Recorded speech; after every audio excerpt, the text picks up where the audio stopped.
Ladies and gentlemen, good evening. Thank you for being with us tonight and joining us. It's a special night. It's also a great night. This is the first international salon organized by New Power Party, and we are so honored to have Ambassador William Stanton, the former Director of American Institute in Taiwan Taipei office, to be our very first keynote speaker. Welcome, Dr. Stanton.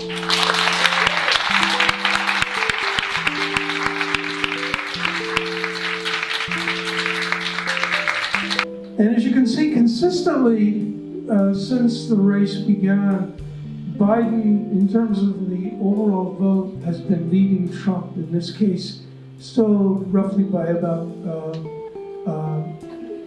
8 points. But, you know, we also saw, you have to remember, Hillary Clinton was ahead in Poland, the popular vote, but she lost. But I think there are more toss-up states right now where it's too close to predict who's going to win in those places.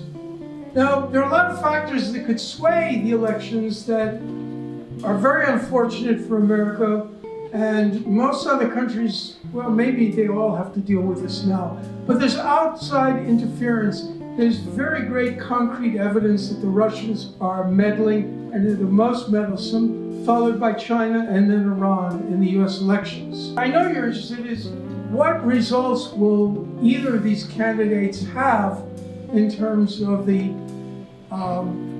relationship between the United States and the PRC and Taiwan. And Pompeo was very strongly critical about the massive imbalances in US-PRC relations, about the Communist Party's, Chinese Communist Party's designs to exercise Baquanjuyi, hegemony around the world. Is that the right word? Good. Trump compared Taiwan to the tip of his Sharpie pen, for a tip pen, and China to his desk. As usual, it's an empty desk. And some people have also pointed out that in many ways he's been the biggest obstacle to his own PRC policy.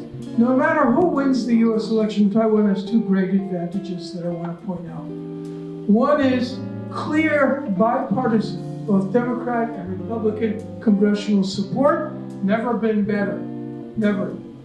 I think as of now, looking at the polls, you've got to conclude Joe Biden will likely win. I think this would be overall positive for strengthening ties with allies and friends, because you can't do any worse than Trump did, many of whom these countries hated Trump so much. And because we would simply try a new approach, we couldn't do more of the same, we'll probably get better control of the Wuhan virus, and therefore I think the US economy would improve. Policies toward Taiwan will likely continue to be more supportive than in previous Democratic administrations, but perhaps not as strong as we would really like. Not as strong as I would like anyway. And then finally, I think US popular and congressional attitudes and continuing bad PRC behavior, which reinforces it, will limit improvements in US-PRC relations. I'm sorry I went way over time, and I'm going to get fired. I'll never be invited back.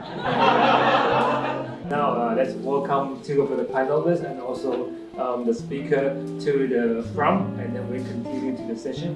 Because the CCP asserts sovereignty over Taiwan under its One China policy principle, the United States takes no positions on the sovereignty of Taiwan. It's very clear. Vis-a-vis China's One China policy, the United States takes no position. So I would say China, the US hasn't changed its policy towards sovereignty of Taiwan, which means that PRC doesn't own Taiwan. That's according to my reading.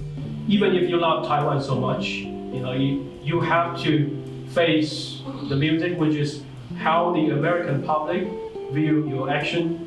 And I think that is one thing that is still a huge question out there.